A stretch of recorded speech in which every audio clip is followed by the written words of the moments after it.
The NFL world still buzzing about Carson Wentz being traded to the Colts after he was drafted by the Eagles second overall back in 2016. Wentz went from being a rookie to playing at an MVP level, helping his team get to the Super Bowl in 2017, to eventually being benched in favor of rookie Jalen Hurts this past season in Week 13. So Carson Wentz leaving the city of brotherly love, most likely hoping a change of scenery can help improve his game.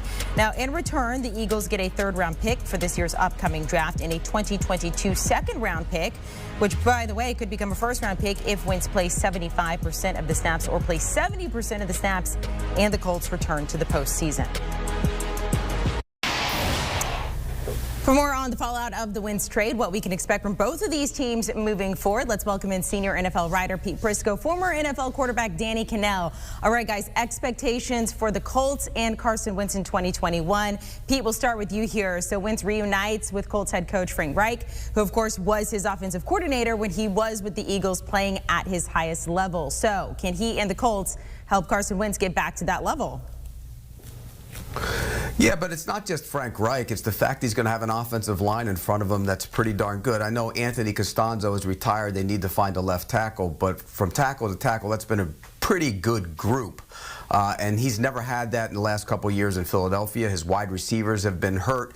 I still think the Colts need to get more speed outside. But this is a good situation because of the offensive line for him to try and resurrect his career, no doubt. Yeah, this is going to be really intriguing to see how this works out. Frank Reich obviously spent time with Carson Wentz during that 2017 season where, he was in the MVP conversation. And this is the great unknown, right? Which Carson Wentz are you going to get? Are you going to get that one? Or are you going to get the one that looked a former shell of himself this past season as, Philly really struggled to put him in good situations? And I do think mentally, Carson Wentz needed a refresher. He needed to get out of Philadelphia where he's taken so much heat and so much criticism. So I think a new surroundings might help Carson Wentz. Now, how does he do if he struggles somewhat? Can Frank Reich dial him in a little bit? Can he prevent him from trying to play too much hero ball and trying to make every play and becoming a turnover machine? Pete alluded to it. Better offensive line. You should feel that way. That he won't have to scramble around. You get him some more pieces around him, which they'll be able to do in Indy, where they couldn't in Philadelphia. And you feel like it should be a better situation for both. I think this will be one of the most watched storylines. A team that was 11-5. Phillip Rivers did a pretty good job putting that team in the playoffs. Carson Wentz, the expectation will be, this should be the same result, if not better. And I don't know if that's a guaranteed result yet. So I'm very curious to see what happens with Carson Wentz this season. All right, so both of you pointing out that Carson Wentz now in a better situation than he was with the Eagles. Let's talk about the Colts overall, though. Besides Wentz they need to address this offseason. So they did make it to the postseason last season, eventually lost to the Bills. But Pete, what can they do to get to that next level? Well, like I said before, they need to get speed. I mean, you look outside, T.Y. Hilton's an unrestricted free agent, and they don't have a lot of speed in other spots. Paris Campbell can run, but he's been banged up.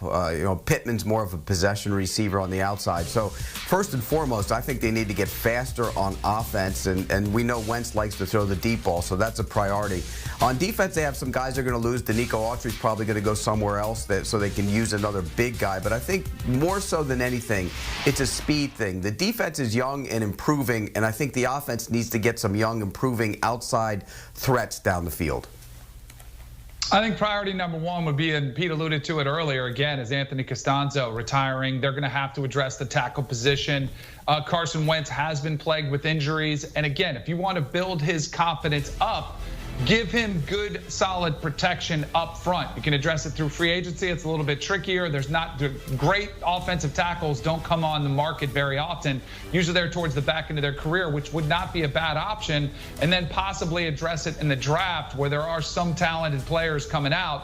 They also have to address the cornerback position, edge rusher, something that the Colts could use there. But I think primary, issue number one where, yes, I know the Tampa Bay Bucks defense came up big in that Super Bowl. It was a big reason why the Bucks were able to win, but you win with offense now and you win with speed, which I would agree with what you had going on with the Colts having to address that speed issue. It's kind of a flip-flop of what they had the Eagles. They had all these speed wide receivers. They didn't have really a possession guy.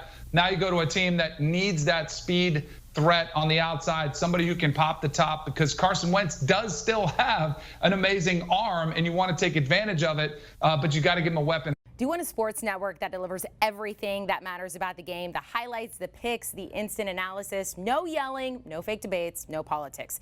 Hit the subscribe button and never miss a moment.